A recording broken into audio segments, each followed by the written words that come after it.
Hi, my name's Virginia Blackwell, and you should go pluck yourself.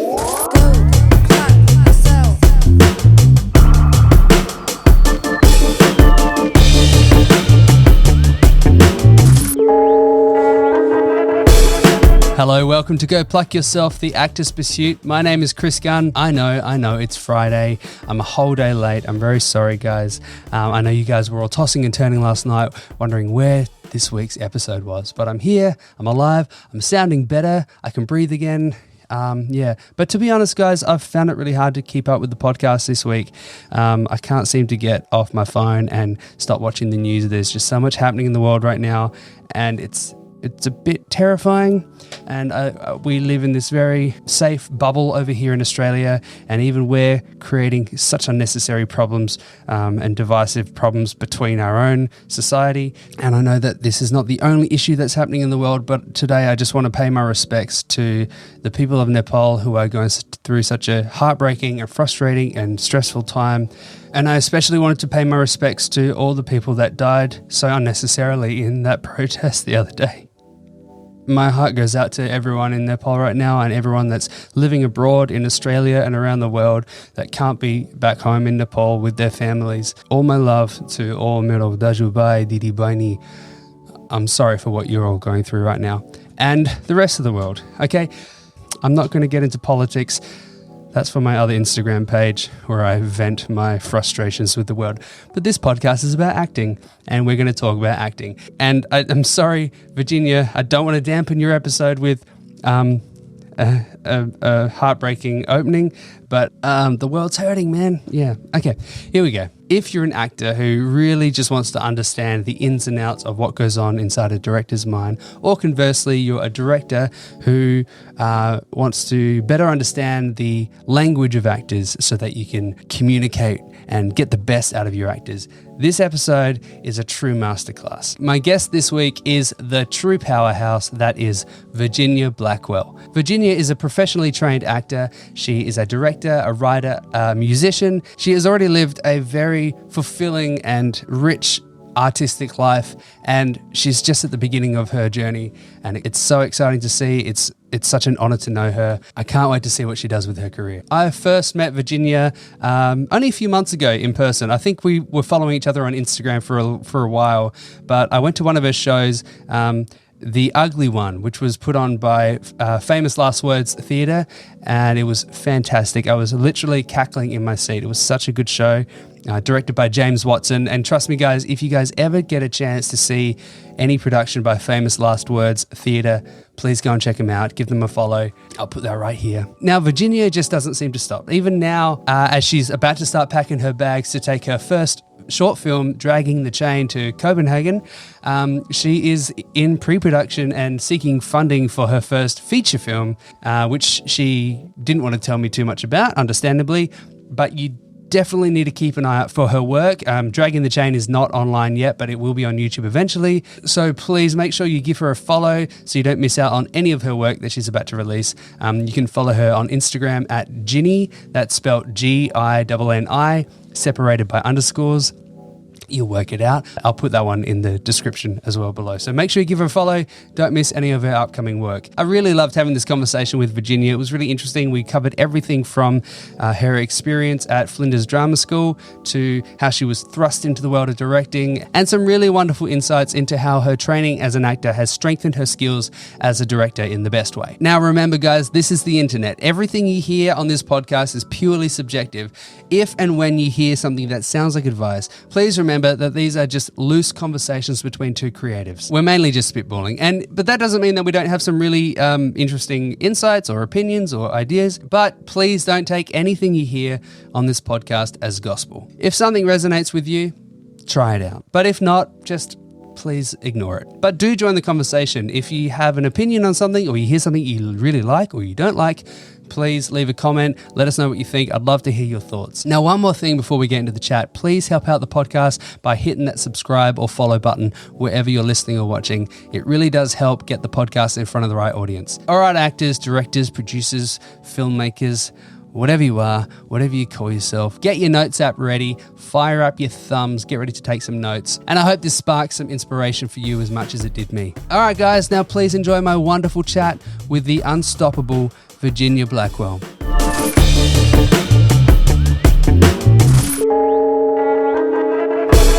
Anyway, so what's going on? How are you? I'm good. I've been busy, which is nice. Not always the case in the arts, but Busy doing what? I feel really lucky. I created this short film called Dragging the Chain, and I had no real experience when I made it, but I managed to pull together the most insane team ever. Hell yeah. Made something we're really proud of, and we just found out that we got into Down Under Film Festival in Copenhagen. So No way. Yeah, I know, it's kind of crazy. How good. So our sort of debut of the film is going to be in Copenhagen in like 3 weeks. That's awesome, man. Yeah, it's going to be fantastic. And you're going? I am. Me and Riley Scott, who shot the film with me. Oh, awesome. We're going over to see it on the big screen. So How it's going to be good. really cool. Is it available anywhere here? Not yet. Yeah. It will be. We're kind of waiting for the festival run to finish because some of them are a bit funny about, distribution and who gets to see it first, that kind of thing. But yeah, it was such a nice surprise. And it's such a beautiful festival. It's kind of amazing that we're able to go at all. So how long are you going over for? Well, we're going over for the festival week, and then Riley and I are just taking the rest of the trip. So I think we're going to Amsterdam together for a few days, and then I'm going off to Paris by myself for like 8 days. He's going off and doing his own thing, and then we're meeting back in Berlin for like a week. Yeah, and so nice. How lucky. I know. It's crazy. Something you made is taking you overseas. That's so cool. I know, especially something that you've worked on for so long. And I feel like this is an experience that's not like unique to people behind the camera either. I think it's maybe even worse sometimes for actors, because I think about the guys who were in Dragging the Chain. Yeah. They shot it in 2023, then they heard nothing for ages. Yeah. And they have seen it at like a little cast and crew screening. Yeah. But that was beginning of this year. Like so long of being like, what's it doing? Where are we going? Am I gonna that's what happens though. Like you shoot something and then you're just like, okay, I mean, I'm in the dark. I'm in the dark now. I guess I might see it. I've got projects that I'm like, hey, what happened to that thing we shot? Like, and I don't know if it ever got finished or That's such a universal experience for actors, I think. It's like just going, well, I hope that I did good, and I don't know if it'll ever materialize into something I can use. But look, if it sucks, then that's good. Don't put it out. Yeah, leave it where it is. It's so good. I had an experience once when someone was asking me to edit their film, and they knew that it couldn't be saved, right? But they wanted me to save it, and they hired a cinema like 3 months in advance. And they're like, can you have it finished by then? And I was like, why would you show people something you don't know you're happy with? Yeah. Do you know what I mean? That's not, I don't think that's how art works. No. Do you know what I mean? Like you make as much as you make what you can. You put everything you can into everything you make. And then you throw the spaghetti on the wall and you see what sticks. Absolutely. You don't pick it up off the ground and be like, I know this bit's not great, but, try it. Try it. Yeah. I mean, it's a bit chewy. Yeah. You know? Yeah, it's tricky, especially when it's something like you're editing and you're not the person in charge of the whole project. Yeah. Because you want me to save this thing and then it's kind of on me. Yeah. And at what point, like, how do you have that conversation? It's so hard to go I just said no. Yeah. I was like, no, man, I'm out. That's it. And sometimes you have to, but it's so difficult. It's so difficult. And editing in particular, I feel like it can just make or break a film. And it takes so long, so much longer than I ever anticipated. Yeah. Like Dragging the Chain, we had Billy Lambert Stockman, who's insane. She's so talented, unbelievably fantastic. And I had come to her and been like, okay, so we finished shooting in like March. I want it done. I want it done by November. And she just laughed and was like, all right, like we'll try. Is that a short It was for what we were doing. We had so much footage and so, because it was my first film too, I will definitely take ownership of the fact that I did not write or shoot for the edit. I really was like, everyone on set was so patient with me because I was like, nice. I don't really know what I'm doing with this bit, or like we shot a couple different scenes that like didn't work when we came to actually cutting the film together, or like maybe a more experienced director. Even me now, I'm like, oh, I know what I wouldn't do there. I mean, but that's why you made. That's why we go out and just do it, because I mean, you can't just wait to be like, oh, when will I be ready to make a film? Like, you just have to be like, I'm going to go make a film, and then I'll learn from that experience. The biggest thing that I learnt from that whole experience, and I felt like I learnt like a semester's worth of film school every single day of the shoot. I just was constantly soaking in new information, but you don't actually need anyone's permission to start making the things you want to make. And kind of like what we were talking about with Lauren and the sort of teapot analogy is like, you don't actually need it to be perfect the first time. And like, it's amazing if you can make it into something that you are really proud of. And especially for my first film, I'm really proud of what we were able to do. Absolutely. But like, I didn't need it to be perfect. I kind of went into it and went, I know what I want to say. I know what I want it to look like. I know who I want to work with.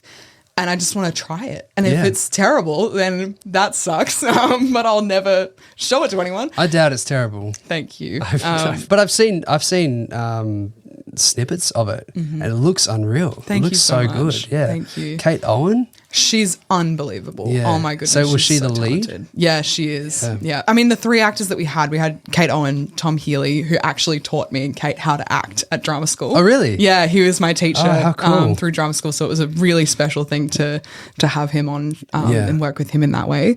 And then Jude Turner, who I don't know if you've met him before, but he is so wonderful. Is he kind of a young guy? Yeah. He was in I've forgotten. We follow each other on socials. Yeah, they've renamed the film. I can't remember what they've renamed it to, but it was called Emotion is Dead. Was the feature that he was in. And Riley actually suggested to look at him because we'd auditioned so many people for this role, and every single person that we had was phenomenal. Like all of the actors that went up for it were so talented. But I was like, there's just like some quality that I can't quite describe that I can't find in these auditions. And like we were trying to narrow it down, and there were some really, really beautiful performances from people. But I was like, who they are as an individual was just like not quite in alignment with what we were looking for the character. Yeah. And he was like, just have a look at this guy. Like I saw him in Adelaide Film Festival. I don't know if he's like the right fit or whatever, but just see what you think. And he showed me his Instagram. I was like, that's the guy. How good. And then we got him to send in a tape just to see like, you know, what he was like on camera. Yeah. And he was phenomenal and literally just smashed it out of the park immediately. I was like, this is unreal. Hell yeah. Sometimes those casting choices come down to a vibe. Like, it's so odd. And I think it made me a little bit more confident, actually, weirdly, as an actor, to go through the experience of actually watching all of these tapes and being like, wow, these people are so talented, but there's something that's missing that is nothing to do with anything that they're doing. Yeah. And then have someone pop up who I'd never heard of before and just be like, yep, that's the quality that I'm looking for that he just innately has in his personality. Yeah. It kind of made me go, sometimes if I'm missing out on a role, it's so easy to be like, oh man, I probably to take it to heart and blame your performance or your acting. Yeah. Sometimes it's literally just the vibe or the chemistry that you give off or just, or everything that's made you who you are in that moment. They just happen. You just need it to fit to this very specific character sometimes. No one that I watched was like, that was bad. Yeah. And actually, I don't think in all of the auditions I've ever watched for projects I've done or other people's projects where they've been like, what do you think for casting? Yeah. I've never once watched an actor and been like, oh, that was shit. Yeah. Like, it doesn't happen. Yeah. And I just think it was comforting for me as an actor, to go like, oh, it's actually not even a quality thing. It's like purely what kind of energy do I bring to that role? Yeah. And some of the performances that we had in the tapes for that character was so beautiful, but just not the right person for whatever reason. For that character, yeah. But it's also funny and really lovely and comforting from an acting perspective for me to then look at like all of the conversations that are happening behind closed doors in film world where I'm recommending people for roles, other people are recommending people for roles, and that those people that I'm seeing in those auditions or that I'm watching in their plays or showcases or whatever, that stuff isn't going unnoticed by industry. Like actually a lot of people are talked about super highly. I've never had anyone like go, oh, I don't like that actor. I don't think they're any good. Like it's actually, I was shocked at how often people were talking highly of actors. Yeah, there is so much support in this industry, and especially, I mean, I only really know this Adelaide bubble. Yeah. But I've never heard people talk badly about anyone in this industry. Yep. And I think people just genuinely are just happy to see other people doing things and trying things and working together, and it's just about supporting each other and making things. Absolutely. And there is this very toxic competitive idea that kind of creeps into your brain sometimes, and it's not that you feel it about other people, but you sort of project their thoughts onto you, and you think, oh, they see me as competition and they're definitely thinking badly about me or talking down on me or talking badly about me, but who am I to impose that idea on them that's what they think of me? Yeah. Do you know what I mean? It's crazy how easy it is to convince yourself that you know what other people are thinking, or like what other people are saying. And it's really rude to assume someone else thinks that way, to assume that someone else is such a horrible person to think that about someone else, you know. But it's protective, right? It's a reflex to be like... It's projection. To go like, well, if I think that somebody else is thinking these things that actually I think about myself or I'm insecure about in myself, then that makes it easier to deal with if I externalize it rather than confronting that like maybe that's actually coming from me and my own insecurity. Yeah. I think I definitely felt that with like talking about, you know, what career path to go down, coming from, you know, my background was originally in music, classical music. Really? So I started playing piano when I was 3. Nice. And started classical voice when I was 6. There's a piano right there. She's going to play a song at the end of this episode. No, I won't. What? That's in the contract. Hey, come on now. Yeah, I started out there and I had a really wonderful like semi-professional career as a teenager, which was kind of crazy. No way. I know, yeah. That's and then awesome. I came to an impasse when I was leaving high school. Yeah. I'd done like maybe like 2 years of drama classes. I didn't do it through most of school, but I did the Adelaide Cabaret Festival. They had a program called Classic Cabaret, which I think they still run. That was basically you got in these groups and you wrote like a little improv or like little speech that you were going to do. Yeah. And then you'd like launch into playing the piano and singing or playing guitar and singing, whatever. Yeah, nice. And I ended up doing a little section that was like a stand-up comedy piece about how much my parents didn't want me to get tattoos and how badly I wanted them. So you wrote that? I wrote it. Yeah, that's awesome. And did it in front of like 200 people. It was terrifying. Oh my God. How old were you? I was in year 11, so like 16. Yeah. Vulnerable age. Yeah, and to try and be funny in front of people at that age is like, wow. But it was so nice because it actually went over really well. Yeah. And I was like, man, maybe I can do this. Maybe I'm hilarious. Maybe I'm actually the funniest person to ever live in the entire world. Yeah. I think I might be better than everyone else. Exactly. Yeah. And then I was so lucky that I had, as part of that program, I was doing this night school that was like a drama course. I don't even know how to describe it. It was like specifically for acting, which is so amazing. And I had this teacher named Emma Heavenstrite. She works in industry. Hi, Emma. She is so delightful. And I really credit her with like giving me the confidence to actually pursue this as a career because I'd done the show, or I was doing the show at the time, and I was like, man, I really love this, but like, I don't really know. I think when I was like 7 or 8, I'd been in a school musical and one of the parents had pulled me aside and been like, oh, you're so good at music, but don't ever act. And I was like, oh man, all right. I know, it was so weird, but I was like talking to her about it. Pisses me off, man. I know, it's crazy how much those things stick. I know, they do. They get in. It's wild. Yeah, she was so great because she looked at what I was doing. And she was like, you could absolutely do this as your career. You definitely should consider going to drama school. Yeah. I will help you find monologues. I'll help you prep for it. Like, she was so wonderful. Oh, how nice is that? I know, it's so beautiful. And I got to like reconnect with her as an adult. And Yes, he's still in touch. yeah. yeah. Because like my normal drama classes were fine, but it was just so interesting to like have that support from a teacher and someone who I really looked up to.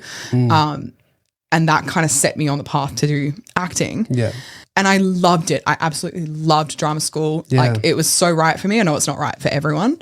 And I definitely don't think it's necessary for actors to go to drama school, but it was necessary for me. Yeah. Well, I mean, like listening back to some of the episodes that we've done so far, I've had people on that have gone to drama school and that haven't, and I'm in the latter category. And I really hope I'm not coming across as like damning it, like you don't need to go there, because I'm only talking from my experience. So I hope I'm not coming across as biased. I because don't think so. Good, that's a disclaimer. No, but I am so curious. I'm so curious, and there's probably something in me that's like, what don't I know, and what did I miss out on? So I think that's what I love about doing this, is learning about what you got out of drama school, what goes on there, and but yeah, tell me about drama school. Where'd you go?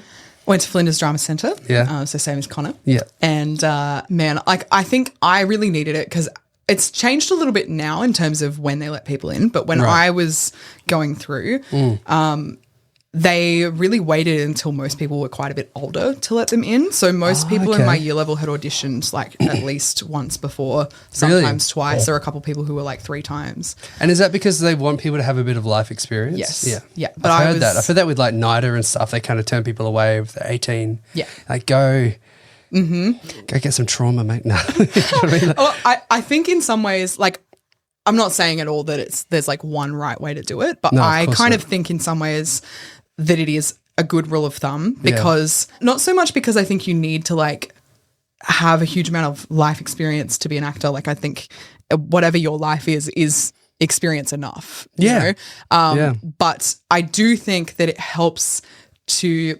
clarify for some people whether or not it's actually something they really want to do as a career. Yes. If you get knocked back and you go, oh, well, I'm just not meant to do it. I guess that's it, yeah. Then this That's my answer. is not the career path for you. Because as you would well know, like you just get rejected constantly in this job. Absolutely, and that's like something you have to get quite comfortable with. Yeah. But also, you know, the people that I really admire are the people who, you know, maybe had a setback, like they didn't get into drama school, or they for whatever reason chose not to, and they were building it from the ground up. Yeah. And that they managed to, I hate this term, but like they hustled their way up to where they are. Yeah. And I think that's such a good quality for an actor, or any creative really, to have. It's probably a good quality for a person to have, is like, I want something, I'm going to go make it happen. Yeah. But I loved it because I think I wanted intensity. At the start, I wanted to really throw myself into it as someone who had no real experience with acting performance. I did a lot of music performance, but not a lot of experience with text, and not a lot of experience, you know, working with other people as actors. Yeah. And that's what I think I loved most about it, was that it was every day, like 8:30 till 5. It's so intense, man. It was so intense, and so like no holidays really. Like I think you got like no food, 2 or 3, literally, like no sleep. No, it was full on. And like there were moments, of course, that I was like, this is so hard. Like this is the hardest thing I've ever done. But I think it was so rewarding to have the experience of doing it every day, building a practice, and like having those skills to fall back on, which you absolutely can do by, you know, going to classes that aren't as structured as that. But I know that I needed that structure to actually force me to do it. The structure is something that it's so hard to find anywhere else. Yeah. You know what I mean? Like if you choose to go when you're younger, before you sort of have those the pressures of the world and you know, bringing in money and keeping a job, and you kind of have this opportunity to just throw everything into acting and learning to act. And structure is something that it's really hard to keep up outside of drama school. And I think it took me a very long time to even set up a lifestyle that fits around acting. And it's probably part of the reason why I didn't really act through most of my 20s. Yeah. It's because I'm like, when? Yeah. I've got to work. I've got to, when will I have time or money to go to workshops or do a play or even just meet people and find those experiences. Yep. So, drama school is a great opportunity to just be like, right, this is it. This is my whole life right now.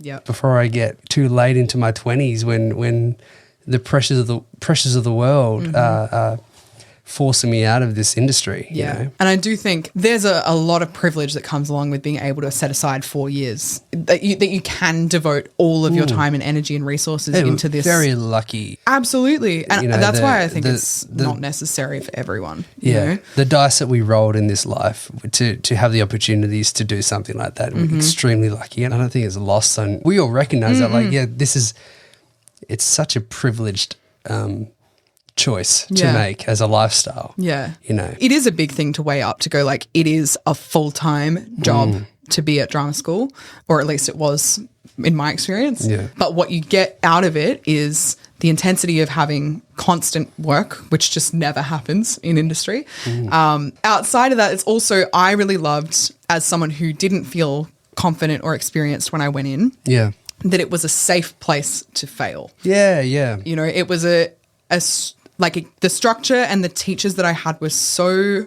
wonderful and so rigorous, but also like being within the walls of a drama school, it was like, I can do the worst work of my entire life and nobody is going to know about it except for the other 12 people that were in the room with me at the time. Yeah. And they're all going through it too. Exactly. And they're all feeling the same fears and and learning that safety from their peers as well. 100%. Yeah. And I think like that's really the main things I got out of drama school. I mean, the connections with my teachers are so wonderful as well. Yeah. But I think if you were a more like self-confident person than I was when I was 18 and going to drama school, then I don't know that it's necessary for you to be in that environment. But for me it was, because it allowed me to go, let me set my perfectionism aside and explore the possibilities of what I can do in an environment that is designed for me to make mistakes in. Yeah, yeah. I think about that and the choices that I made and the pathways that I took.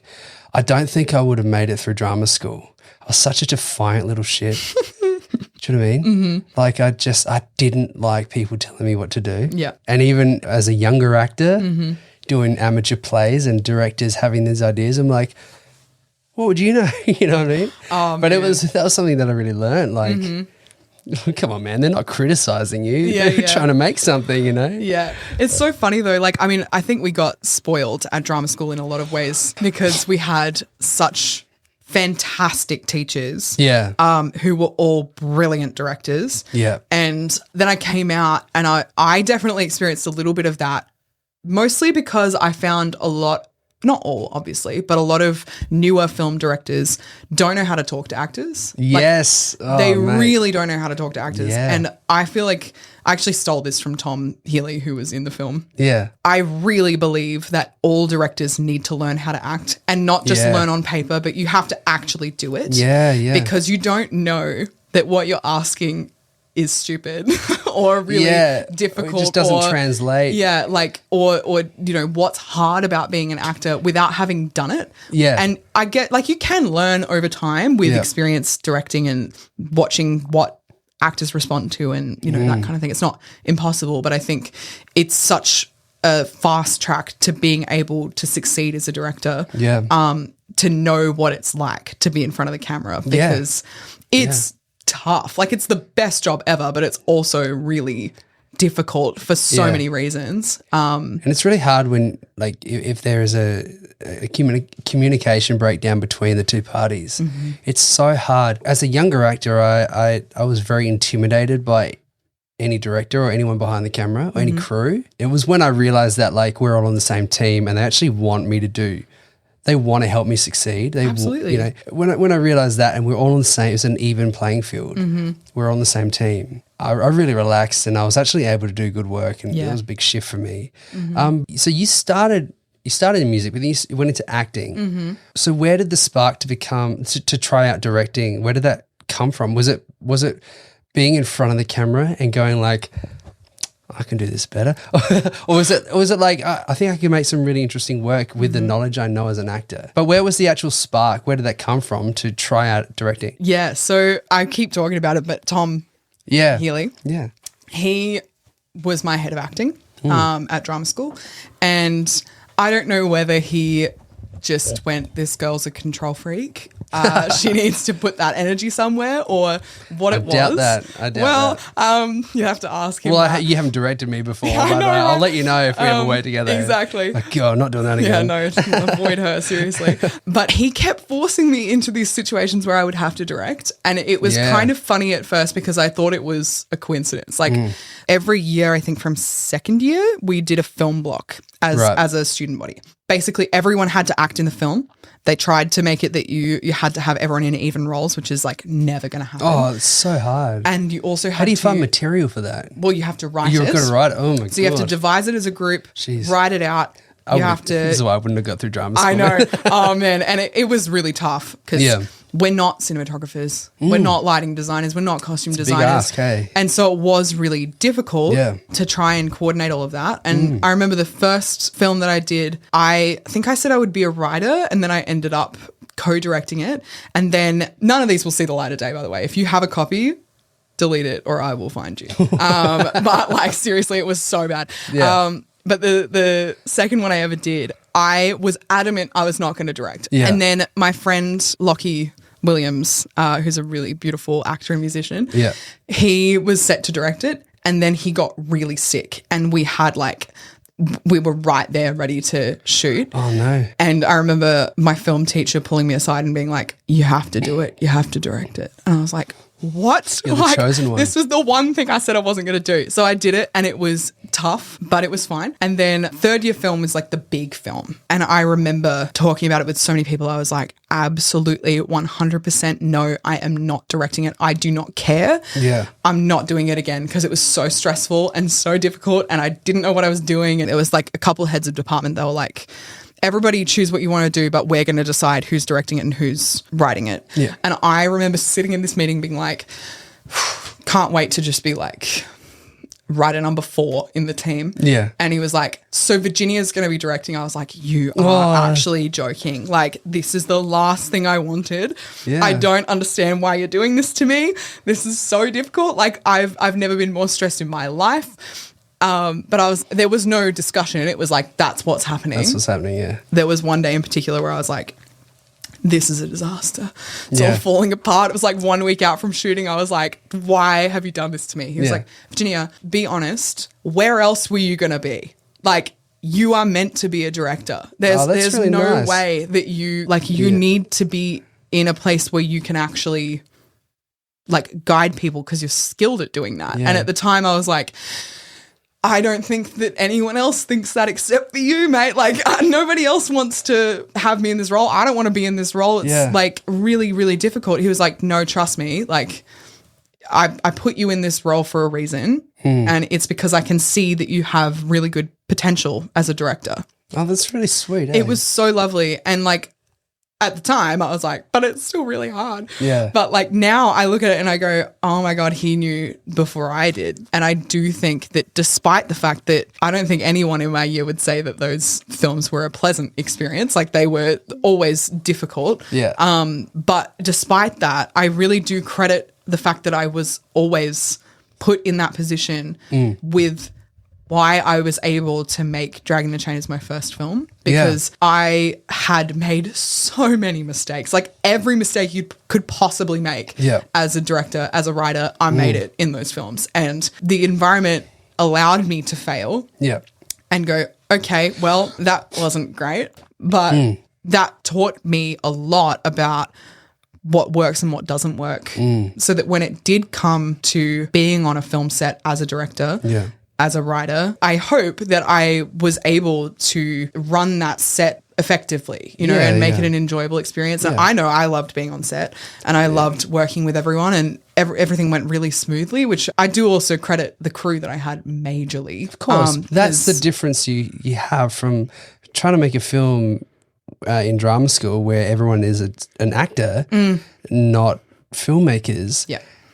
Where I would imagine that experience would be so much pressure on you as the director, and this sort of obligation to sort of have your hands on every little department, which is so different to what it's really like when you're working with dedicated crew that know their job and know their obligations and are there to take that pressure off you so you can just focus on your job. Yeah, directing. absolutely. And I mean, I also think like it wasn't just the other people in my year. It was also at the time, I didn't want to be a director. I wanted to be an actor. Yeah. And being a director meant I had the smallest role in every film we did because I didn't have the capacity to direct and also do a lead role. It just wasn't possible. Yeah. And so I remember being so frustrated because I was like, well, I never get to do like anything meaty in film acting because I'm constantly directing. Yeah. And that was, you know, I think a big reason why I felt tension about it because I was like, well, I want to make sure I'm doing a good job for everyone else. Yeah, yeah. But like at the time I was like, I want to I want to be acting. Yeah. I want to be directed by someone. Exactly. Yeah. So when did you graduate? 2021. Okay. And so what was that experience like after uni? You know, what did you go into? Like, what was your first film or your first experience? Did you just like go straight into theatre, or did you find opportunities in film, or did you continue to direct, or what? Yeah, it was tough. I mean, we were sort of the second COVID year. Oh, of course. Yeah. So, I mean, I was really lucky that I had 2 theatre projects lined up right away before I left. Yeah. One of them was with Cram. The other one was with Connor Reedy for his grad show. Yeah. And those were so amazing. And I came out and was like, oh, this is so nice. And then those projects ended and I was like, guys, like, what are we doing now?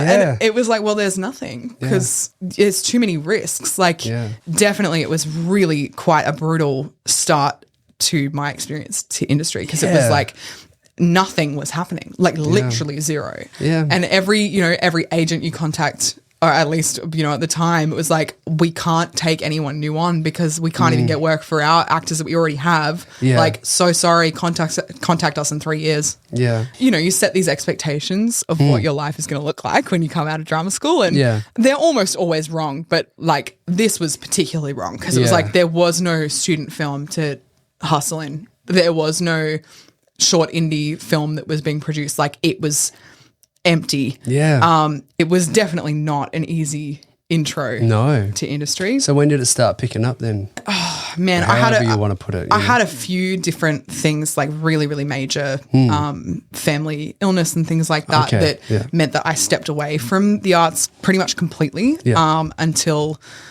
sort of, I guess, 2024 really. Wow. Okay. I started writing Dragging the Chain because I was dealing with this, you know, close family member who was terminally ill. Yeah. And I was like, I need to be creative because I feel like if you're a creative person, that's not a job that you do. That's a thing that you are. Yeah. Yeah. And being away from it for so long, I was like, I just think I'm going insane not making stuff. Yeah. And, you know, coming out, I was disillusioned a little bit with the kinds of roles that were available to me. Yeah. You know, I went through a period where I think I did like 5 or 6 auditions in a row for like Dead Girlfriend number 2.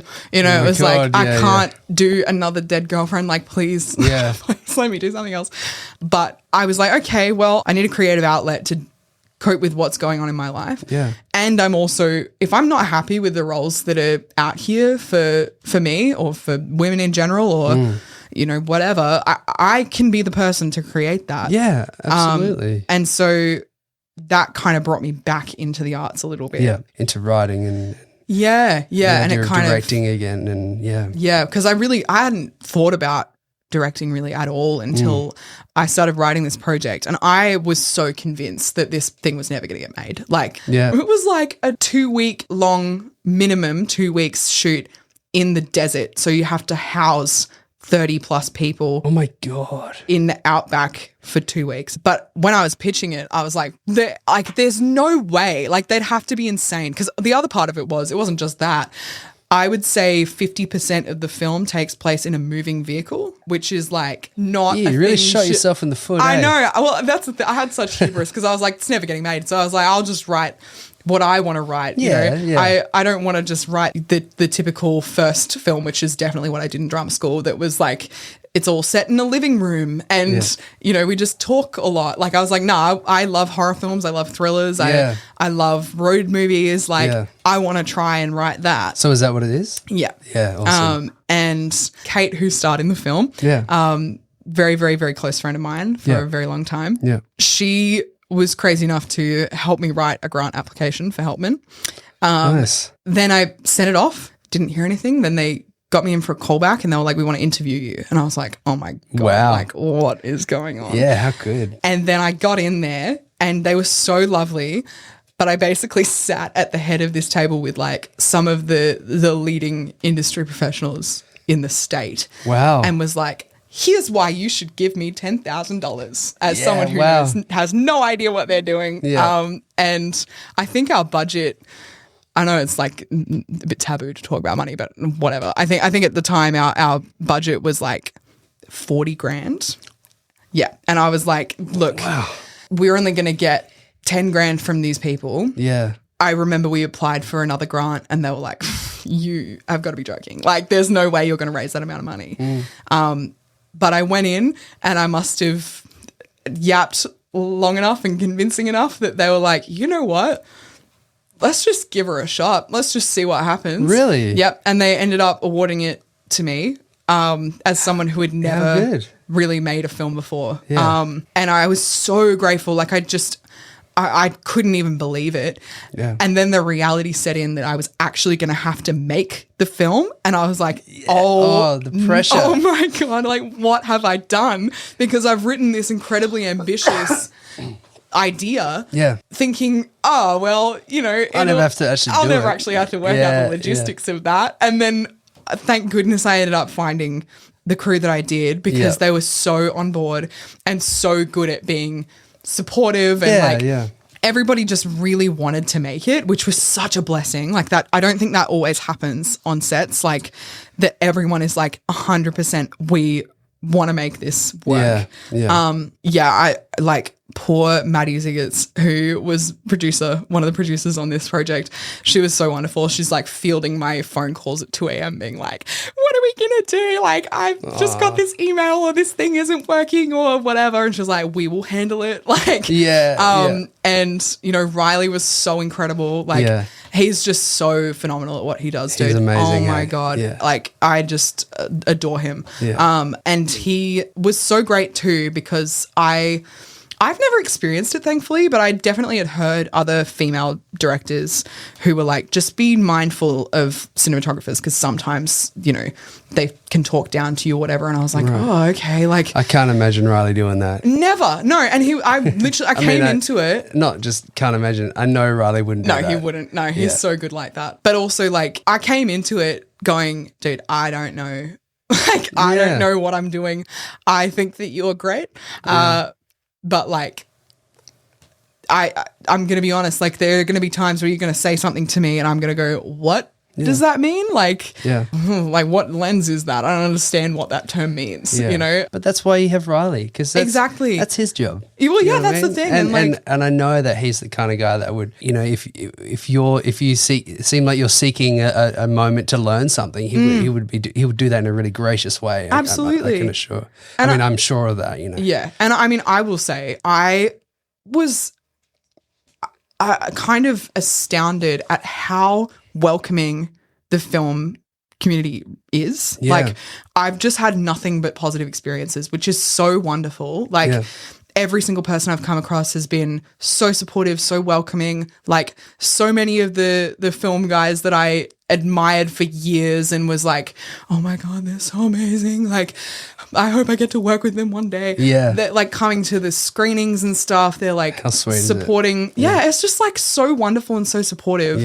And I think like the nicest thing that I've sort of recognized this long out of drama school is like, if one person wins, everybody wins. Like, I think there's definitely this sort of cliche that actors in particular are like preying on other people's downfalls, or they're really jealous, or that you know, like, and obviously that's a natural response. There's nothing wrong with seeing someone else get a gig you really wanted and going like, man, I wish I got that. Yeah. But like, ultimately, if somebody manages to reach incredible heights, or they do a project that's really fantastic and it takes off, that is only a good thing for everybody else in this industry. Yeah, that's it. Yeah. You know, because it's like, what does competition really achieve? Yeah, it just kind of singles you out and isolates you from people. Yeah, and it makes you feel insecure. That's the only thing that it ultimately achieves, you know, like it cuts you off from people. And as soon as you lean into those feelings, you're your own island then, and people won't back you anymore. You know? But it's easier said than done, obviously. I think coming from a place of curiosity and wanting to learn from everyone, and knowing that like everybody who you come into contact with has something valuable that you can learn from them. And like that also, you just don't know where people are going to end up in this industry. It's so random. And like someone that you met who was, you know, an extra on a random ad that you did could end up on the next major TV show, or you know, some big film for Netflix or whatever. And it's like you don't know where these paths are going to go. So it's so tough not to comparison game in this job. Speaking of like toxic thoughts that kind of sneak into your head, since I've started doing this, the feedback has been so nice, like so lovely, and people are tuning in and they're sending me really amazing messages, and it's all positive. Yeah. And even if I have received criticism, or not even criticism, just constructive feedback. Like, I don't know what's going to happen. Like, you know, we just hit record and we sit down, we have a chat, and like, obviously we check in with each other about what kinds of things, what direction we want to go, but like, it just is what it is. And like, and that's how you keep it genuine and real. But what I find when people give me feedback is I sort of have this response of like,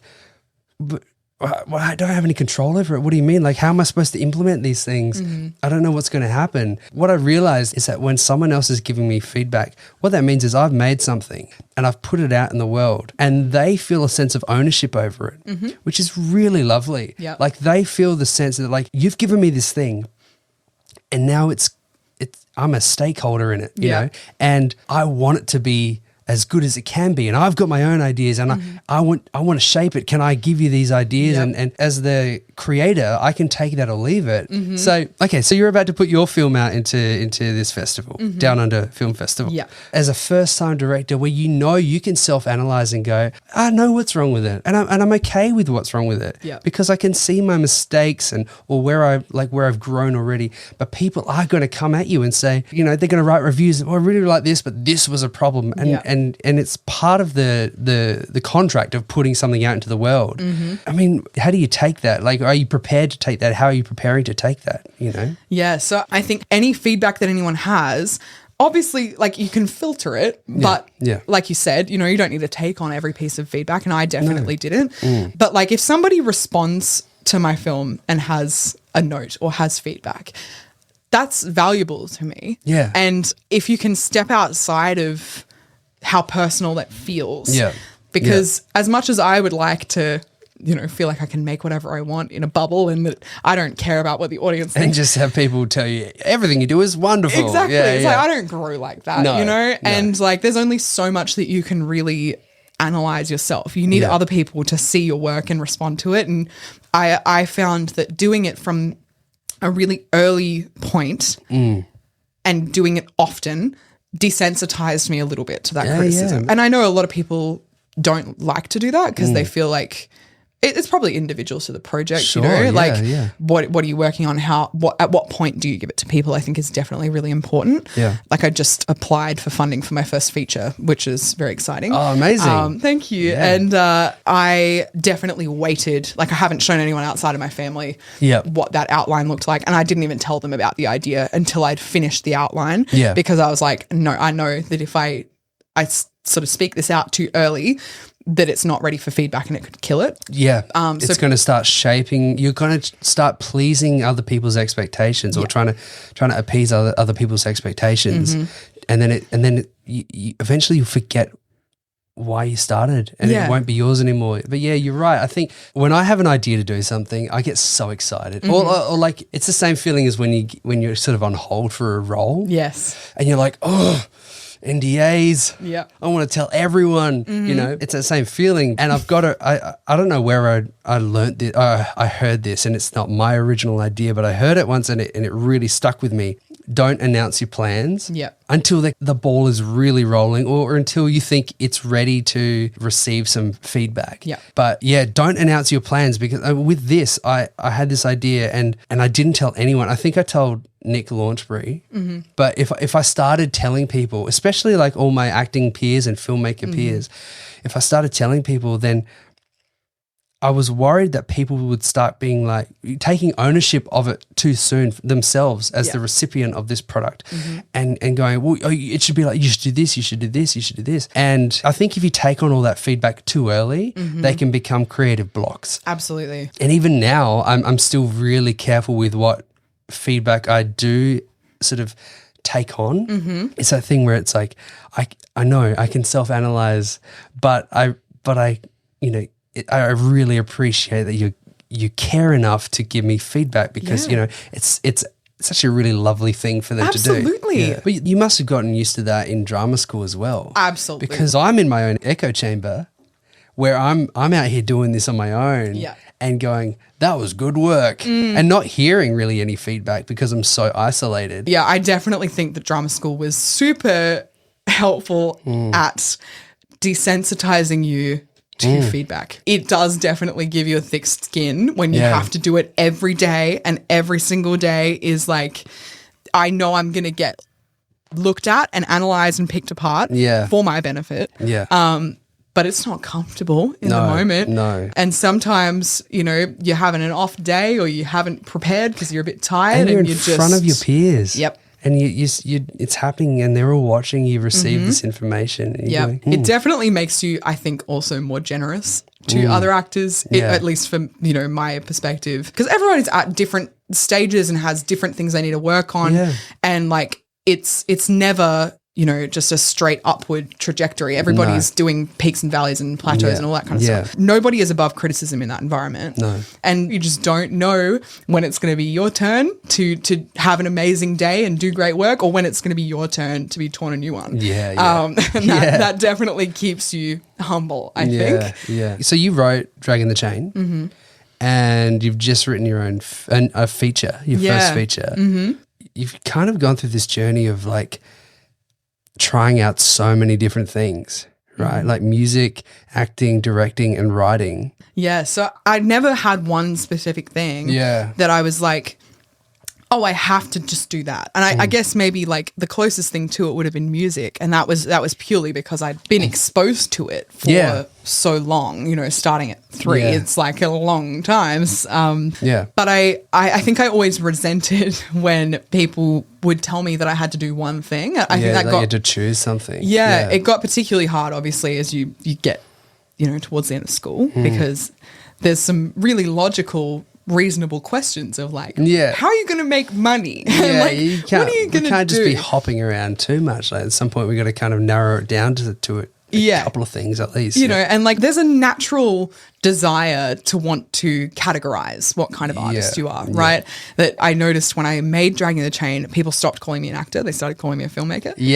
And it's like, that's great because I love being called a filmmaker. I love you guys better films. not call me a podcaster. I'm an actor. Still an actor. It's like, you know, and that's a natural thing to want to do is go like, oh, that person's doing this thing. So that's what they are. Yeah. And I think in some settings that's super helpful. Like if I'm going to a networking event for film, it's not particularly helpful for me to go up to a producer or a, you know, any industry person and go, oh, I'm Virginia and I'm a musician, actor, writer, producer. Like the list of things, they just go, what are you though? Like, what are you hoping to find? I know what you mean. Like professionally, it does really help. Like and that was something for me when I started just being sure of myself and just introducing myself as an actor. It was a very sudden shift. Yeah, people's perception of me was he's an actor, and they believed me. Yeah, and I'm just lying. Yeah.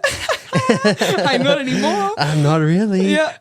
But like, I think what I've kind of learnt is that I am allowed to pivot at any time. Yes. And like, just because I've spent, 4 years at drama school and another 4 years working in industry doesn't mean I have to exclusively do acting. Yep. Like, I can actually decide, you know what, right now I want to produce or I want to direct or, and I that's so freeing to me to go. I think it's a fairly contemporary idea though. But also necessary. Yeah. Because to be in this industry now, you have to be multi-hyphenate. And it's only going to work in your favor anyway. Yeah. But all your experiences have allowed you this freedom to sort of hop around. And today I'm a director, but I'm a good director because I'm an actor, and I'm a good creative because I'm a musician. Yeah.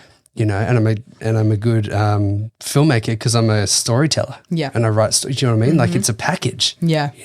Absolutely. Yeah. And I think like feeling like you can't pursue something because you're an actor or you're this kind of person or that kind of person, it just holds you back from things that could be really enjoyable. Yeah. And if I had have told myself, well, no, I can't make a film because I haven't trained at film school and I've never made a film really apart from uni. Yeah. What a horrible shame that would be if I had have said, but that's not what I am. That's not what I do. Yeah. And leaving that door open, allowing myself to kind of be flexible and be just intuitive about what it is that feels good for me at that time, whatever that is. And we're lucky. Valuable. I think we're so lucky to this is a privileged thing, but like we are lucky to be able to act upon our creative impulses and make a choice like that. Yeah.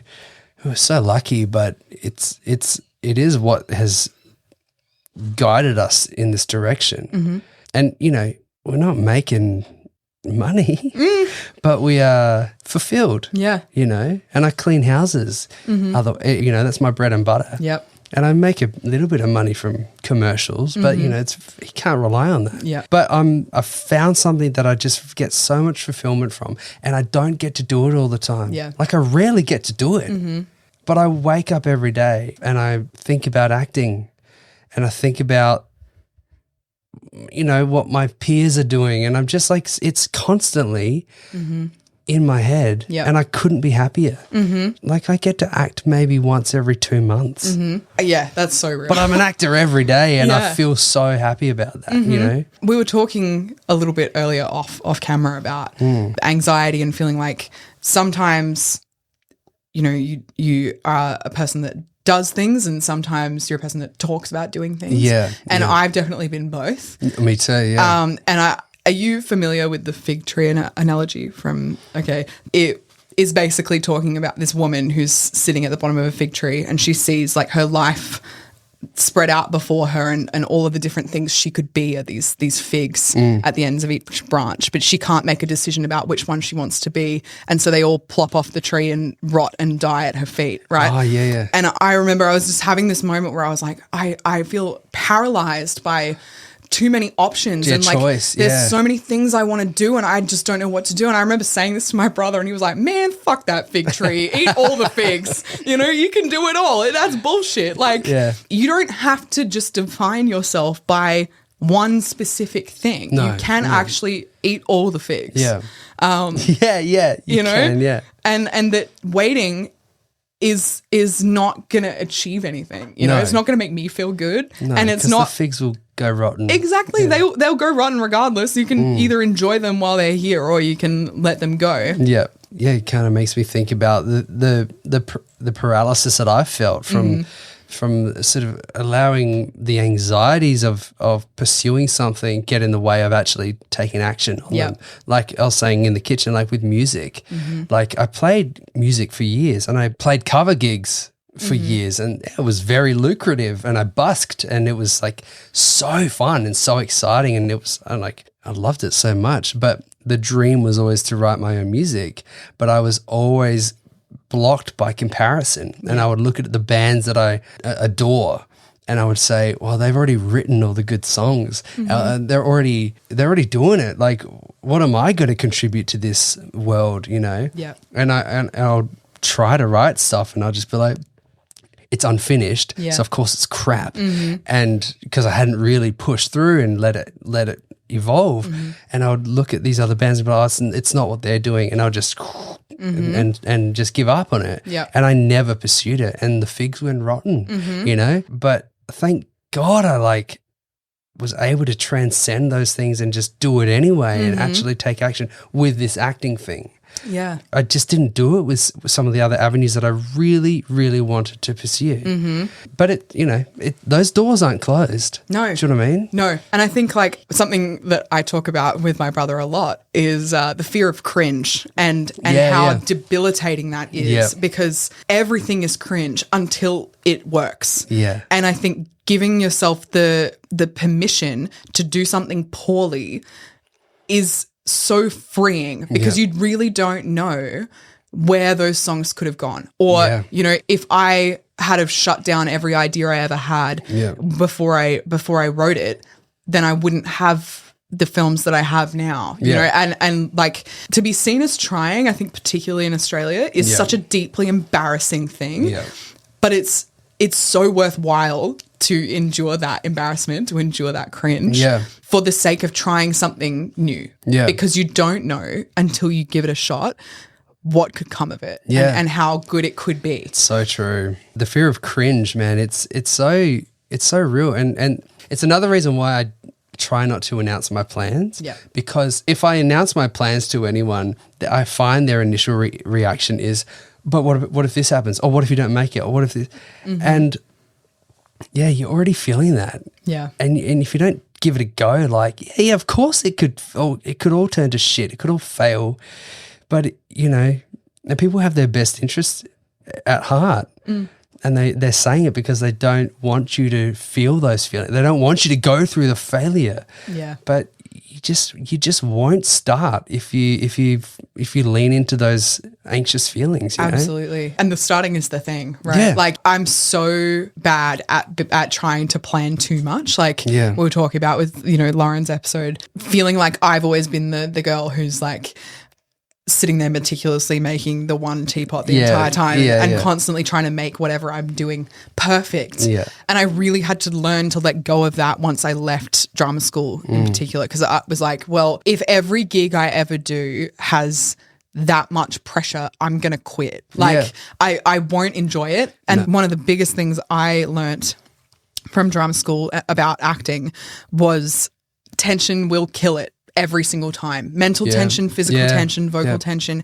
It is the root of every problem. Yeah. And the second that you have tension, you can hear it, you can feel it, you can see it. Yeah. Other actors in the room can feel it. It is such a killer. And I was finding that I was putting so much pressure on myself that I wasn't able to be present with the other actors. Yeah. I wasn't able to be present with the script. I was so fixated on am I being perfect that I wasn't being generous to the other artists in the room. Yeah. And that killed it too. And so, I look back at some of those really early film projects that I did and I'm like, man, if only you just accepted that not everything you're going to do is going to be the highlight of your career. Yeah. I actually think probably those projects would have been way better than they were if I just took the pressure off and went, let's relax and see what I can do and play around rather than focusing on feeling like you need it to be perfect the very first time. Yeah, I think that's what I started to feel too. I think that's why I feel so relaxed on a set now, because, I just don't know what's going to happen and I just don't have any control over it. And yes, of course, I do all the homework and you're a professional, so you put all that work in beforehand. But at the end of the day, once you're there,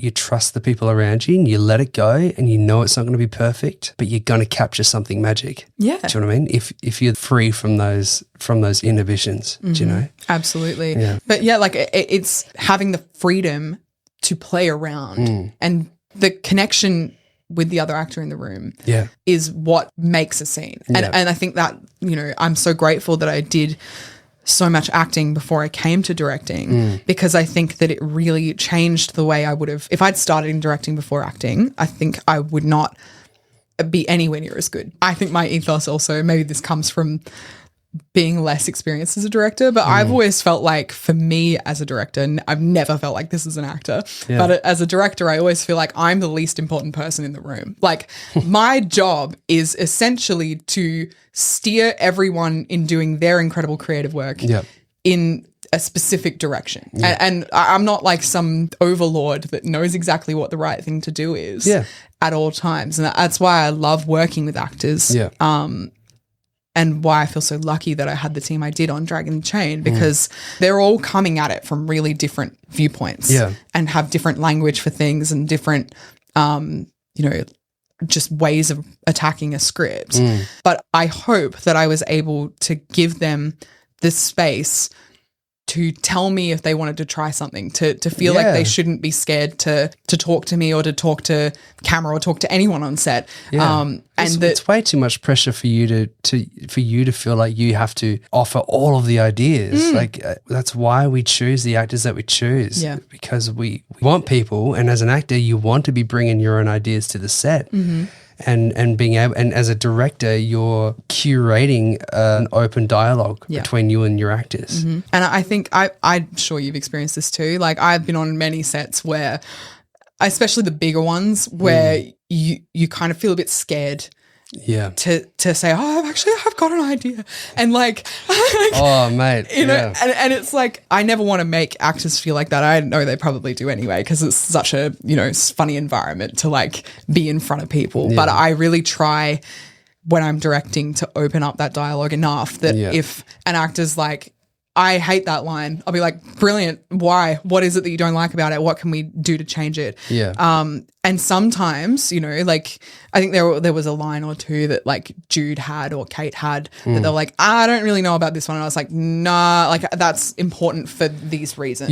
You got to make sure the story's going to get told. But then I went, okay, but like what is it exactly that's feeling weird about it? Because even though I might need you to say those specific words for a reason that's you wouldn't know because it's going to be important in the edit or whatever.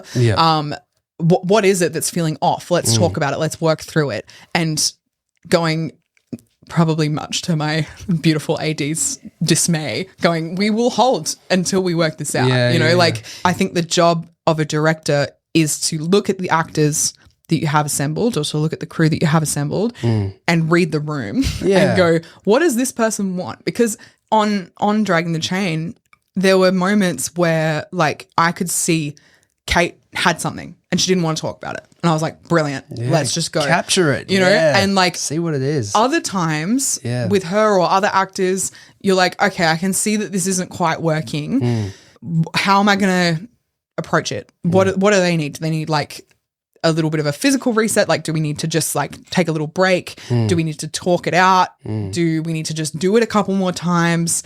It's your job as the director to assess that for the actors. And I think I feel strongly about rehearsal personally, because I think it just gives everybody the freedom to know what they're walking into on set. But I know a lot of actors don't like to rehearse. So then I would go, well, rehearsal is important to me, but if I'm working with an actor who really doesn't want to rehearse the lines, maybe we're not rehearsing the lines in our rehearsal. Maybe we're talking through what we're feeling in a scene or what actions we're using, or we're just talking generally about the script, but familiarizing ourselves with the space or with the other creatives or with how we talk about acting. And I think it's very much a job of tailoring your approach to whoever you've got in the room, and so that you can get the best out of them. Yeah, for sure. It made me think, I was talking before about feeling intimidated by directors or crew.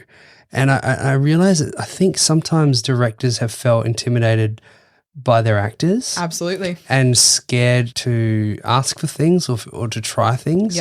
And I think that's where it's just a confidence thing of building that relationship and understanding the conversation and facilitating a really fluid dialogue, because I've at times had sort of newer directors that have felt they wanted to ask me for something, right?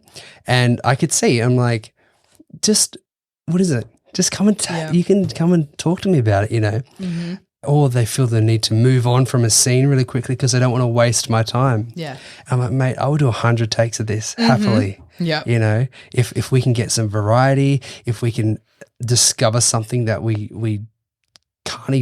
couldn't talk about what's going to happen because we might figure something out on the 7th take. Do you know what I mean? It might just happen and you might not even notice until the edit. Yep. Where you're scrubbing through that footage and you're going, whoa, Yep. I didn't even know that happened, you know? But yeah, my message to directors is like, I just want people to feel comfortable to have these conversations with you know, both ways. Do you know what I mean? Like, absolutely. Yeah. And I think the other part of that, you know, feeds into that fear is, I think, really that ability to admit that maybe you don't know what it is that you want, or you don't really know what you're doing in that moment, or that you are unsure as to where to go. Like, I think I love it when a director comes up to me and says, I don't know. Yeah. I don't know what to do. You got any ideas? Yeah, exactly. And I'm like, oh, thank you so much for just being honest and not trying to pretend that you know everything. Yeah. You know? Because it's a collaborative process where we're all trying to work out how to put together this puzzle. Yeah. And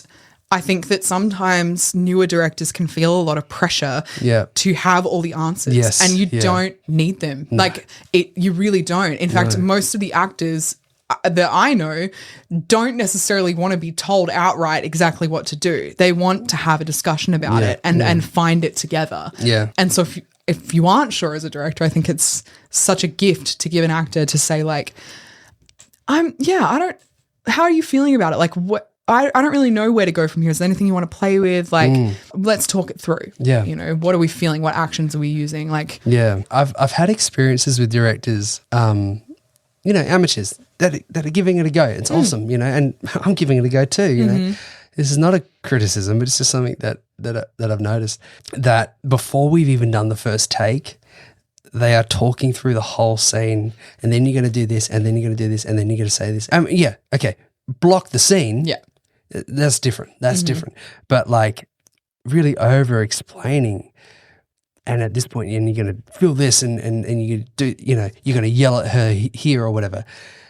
And I just think like, okay, so we're not even going to do a first take and see what happens in that first take, and then be like, oh, that was interesting, and then mold it. But the best directors that I've worked with, like on this TV series the other week now, she just introduced herself.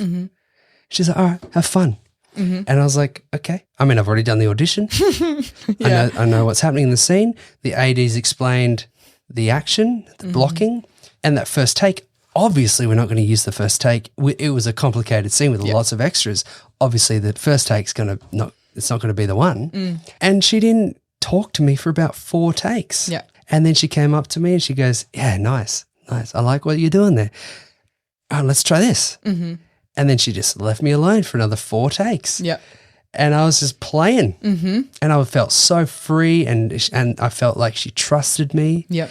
And that would have really thrown me as a earlier actor, because I was so used to having my hand held.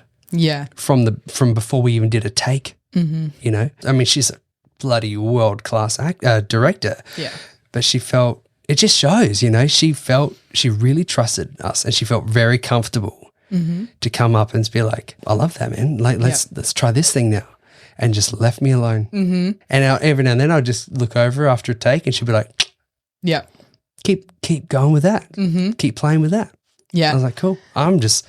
I'm creating over here. Absolutely. You know? And I think when you're talking about like the, you know, younger, more inexperienced directors over-explaining, I think that comes from the same place of perfectionism and wanting to get it right. And anxiety. And going like, I really want to make sure I'm giving them enough. And it's like, it comes from a good place. Yeah, for sure, that it's like, I think some less experienced directors can forget that we know how to do our jobs just as much as the DOP does, or you know, the lighting designer or the costume designer, or like, you've cast us for a specific reason. And that goes beyond what we look like. It's actually like what we can bring to the room, and what we can bring to the room is those interpretations. And if you don't give the space for an actor to breathe and actually try some stuff before you start having an opinion about it, that makes it really hard for us to do our jobs. Yeah, for sure.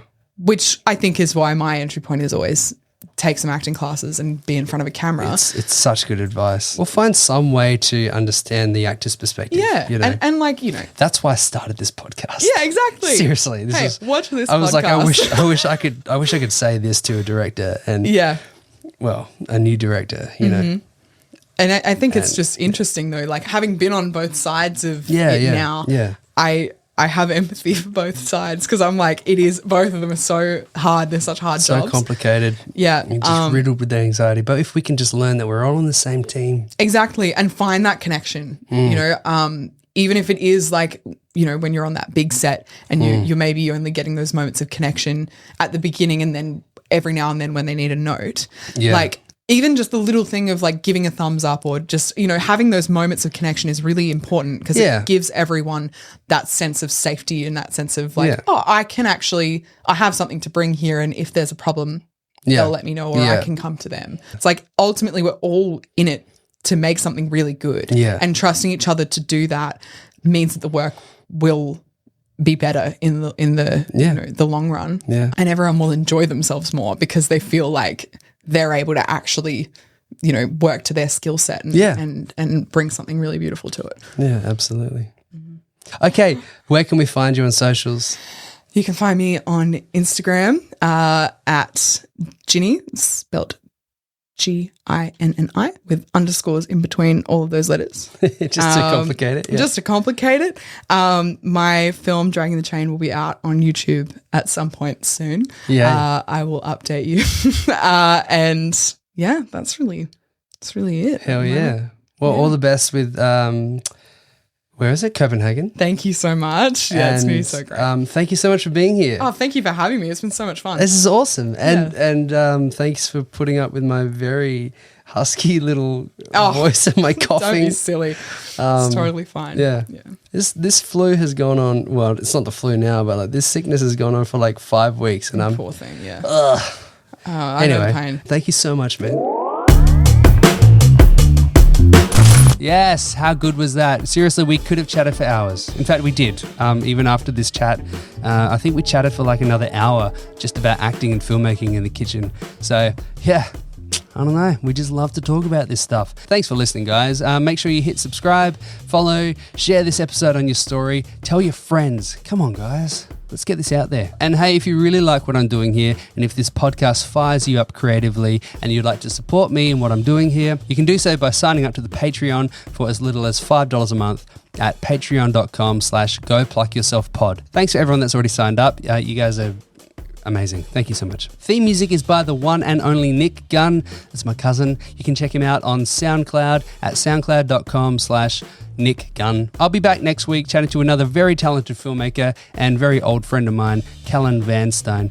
Make sure you don't miss that episode. Thanks so much for listening, guys. Stay positive, stay united, reach out to a friend that's a long way from home, give them some love. Thank you for being here, guys. My name is Chris Gunn, and hey, go pluck yourself.